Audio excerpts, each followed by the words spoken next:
Now then, do you all remember this peculiar little person that came from the brocante at the Hippodrome at La Roche-Posay? Yeah, it came as a non-runner.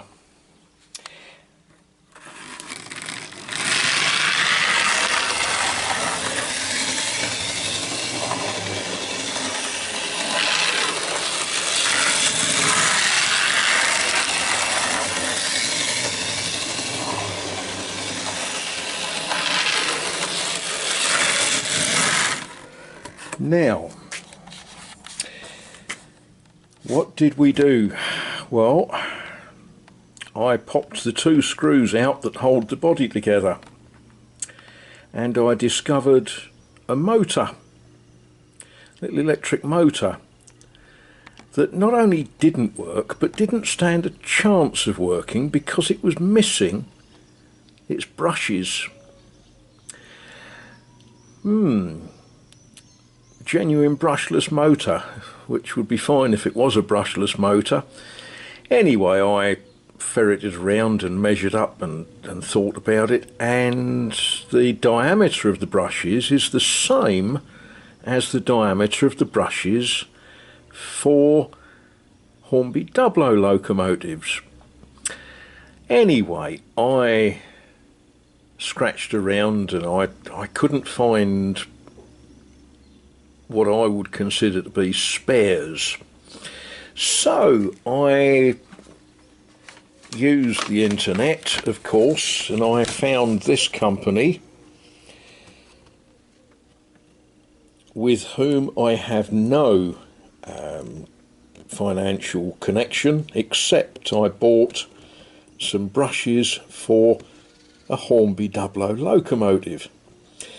Now, if it had been a Hornby Dublo locomotive, I could have looked up from dear old Ronald Dodd and I could have found out the correct length for the brushes, and I could have adjusted the spring tension.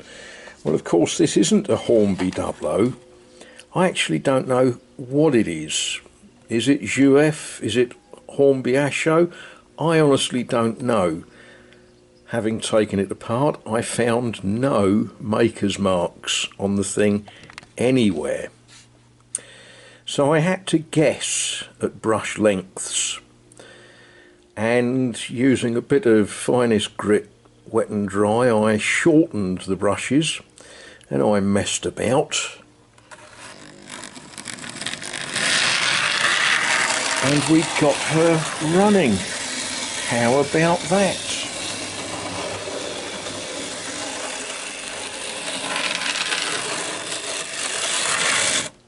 There's a few places she's not very happy, but if we open the regulator all the way, she sort of gets round all right. And yes, she's had some magic juice squirted into her,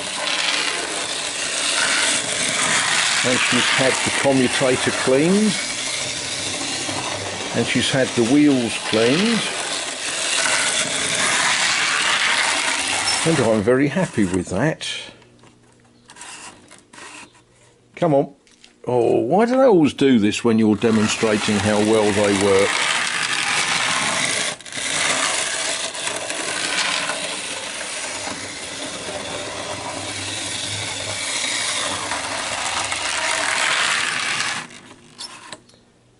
So there we are.